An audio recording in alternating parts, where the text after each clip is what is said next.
Hello friend, ক্যাসে তোমাদের সবাইকে স্বাগত। চলে আসলাম আমি কৃষ্ণা, আজকে আবারও একটা নতুন ধরনের ভিডিও নিয়ে। তো চলো শুরু করা যাক আজকের ভিডিও। সবার প্রথমে হার্ডেনার আর রেজিন বেসটাকে ভালো করে মেখে আমি কিন্তু ক্লেটাকে রেডি করে নিয়েছি। আজকে একটু অন্য ধরনের জুয়েলারি বানাবো। কয়েকদিন আগেই আমি আমার ক্লে জিনিসপত্র গোছাতেই আমার পুরনো একটা জিনিস হঠাৎ করেই হাতে পেয়ে গেছিলাম। ফেস, এই যে দেখো, এই ফেসের মোল্ডটা আমি পারচেস করেছিলাম অনলাইন থেকে, কিন্তু জিনিসটা এতটাই বাজে ছিল যে তোমরাও বলেছো এবং আমিও ভেবেছি যে এইটা দিয়ে তো আর মনে হয় না কোনো সেরকম ভালো কাজ হবে। তো একরকম বাদ দিয়েই রেখেছিলাম। তো ক্লের জিনিসের প্রতি আমার একটা আলাদাই টান থাকে, তো ফেলে দিতে ইচ্ছা করে না। তো ভাবলাম চলো এটা দিয়ে অন্যরকমভাবে কিছু একটা বানানো যায় কিনা। ভাবতেই এই আইডিয়াটা চলে আসলো মাথায়। সেটাই আজকে তোমাদের সঙ্গে আমি শেয়ার করছি। দেখো, এই ফেসটা দিয়ে কিন্তু আমি এরকম একটা মুখ খুব ইজিলি বের করতে পেরেছি। এমনি কি বলো তো, এই ধরনের মোল্ড দিয়ে তোমরা খুব সহজেই কিন্তু ফেস বের করতে পারবে, কিন্তু ফেসের ফিনিশিংটা ভালো হওয়ার দরকার। তো এটাকেই একটু অন্যরকমভাবে আমি আজকে করে দেখাবো। এটার ওপরে আমি একটা ব্যান্ড টাইপের বানাচ্ছি, সেটাও ক্লে দিয়ে হালকা করে বেলে নিয়েছি। বেলার পরে সেটাকেই এরকমভাবে কিছুটা কেটে লাগাচ্ছি, আবার কিছুটা এরকমভাবে কিন্তু ফোল্ড করে একটা কাপড়ের মতন লুক দেওয়ার চেষ্টা করছি। ক্লেটাকে কিন্তু পাতলা করেই বেলতে হবে, তাহলে গিয়ে এই ভাঁজগুলো খুব সুন্দরভাবে দেওয়া যাবে এবং জুয়েলারিটাও খুব একটা হেভি হবে না। জুয়েলারি কাজ করার সময় আমি সবসময় কিন্তু চেষ্টা করি যতটা পরিমাণে হালকা করা যায়। তারপরে আবারও কিছুটা ক্লে বেলে নিয়েছি এবং সেটাকেও কিন্তু এরকমভাবে দেখো মিডিল থেকে ভাঁজ করে দিয়েছি, যাতে করে কাপড়ের যে ভাঁজের ব্যাপারটা থাকে সেটা খুব সুন্দরভাবে ফুটে ওঠে। তারপর এরকম তেসরাভাবে ক্লেটাকে কিন্তু আমি কেটে নিচ্ছি। অনেক ক্লায়েন্টই থাকে যে সবার থেকে একটু আলাদাভাবে স্টাইল করতে, একটু আলাদা রকমের জুয়েলারি পরতে। তাদের জন্য মেনলি এই ধরনের জুয়েলারি কিন্তু একদম পারফেক্ট। এই ধরনের জুয়েলারিগুলোতে যে খুব কাজ থাকে তা কিন্তু না, কিন্তু তার মধ্যেও একটা ইউনিকনেসের ছাপ রেখে যায়। তো সেরকমই একটা জুয়েলারি এটা বলা চলে। জুয়েলারিটা রেডি হওয়ার পর সত্যি আমি ভাবতেই পারিনি যে জিনিসটা এরকমভাবে রেডি হবে। আমি যেরকম ভেবেছিলাম তার থেকে অনেক বেটার আমার কাছে লেগেছে। জুয়েলারিটা রেডি হওয়ার পর প্রচণ্ড স্টাইলিশ একটা লুক দেয়। তাছাড়া যারাই এই ধরনের জুয়েলারি ক্যারি করবে তাদেরকেও কিন্তু অন্যদের তুলনায় একটু ইউনিকই লাগবে। আমি এখানে কিছু ফ্লাওয়ার অ্যাড করব।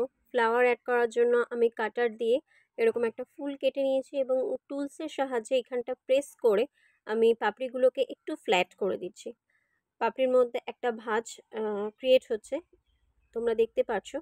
এর জন্য কিন্তু ফুলটাকে একটু মোটা করে করতে হবে, মানে মোটা করে ক্লেটাকে তোমরা যদি বেলো তাহলে গিয়েই কিন্তু জিনিসটা এরকম ব্যাপার আসবে যে ফ্ল্যাট করার পরও পাপড়ি কিন্তু তার নিজস্ব যে থিকনেসটা থাকবে সেটা মানে সেটা সেই পজিশনেই থাকবে।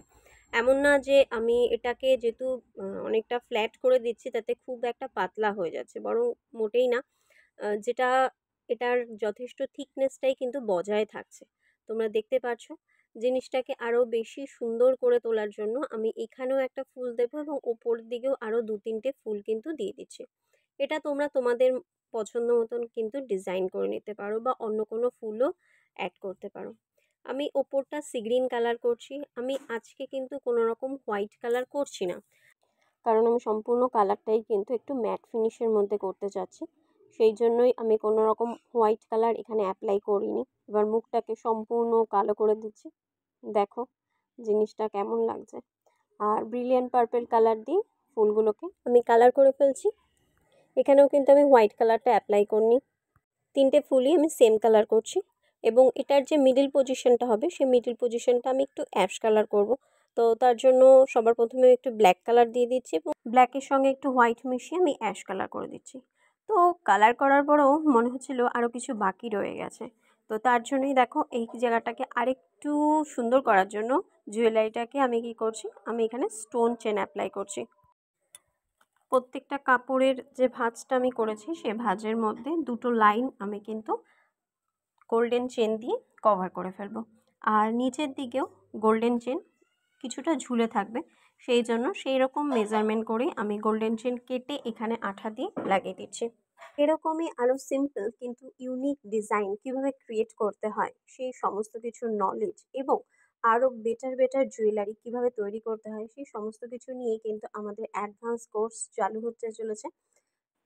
যারা মনে করছো যে আমাদের জুয়েলারিটা আরেকটু সুন্দর করে আমরাও পারবো রেডি করতে, তার জন্য আরেকটু গাইডের দরকার আছে, তো তারাও কিন্তু অবশ্যই যোগাযোগ করতে পারো আমাদের স্ক্রিনে যে নাম্বারটা দেখতে পাচ্ছ এই নাম্বারে। আর যারা নাকি নতুন কাজ শিখবে মনে করছো তারা তো অবশ্যই যোগাযোগ করতে পারো। আমরা কিন্তু অনলাইন অফলাইনে সমস্ত জায়গায় ক্লাস করাচ্ছি এখন, অ্যাডভান্স কোর্স এবং বেসিক কোর্স। যারা মনে করছো শিখবে এবং যারা মনে করছো ফেব্রিক জুয়েলারি শিখবে তারাও কিন্তু যোগাযোগ করতে পারো। তো দেরি করো না, সিট লিমিটেড থাকবে। স্ক্রিনে দেওয়া নাম্বারে কিন্তু অবশ্যই যোগাযোগ করতে হবে। তো কেমন লাগলো অবশ্যই কমেন্ট করে জানিও। দেখা হচ্ছে নেক্সট ভিডিওতে। বাই।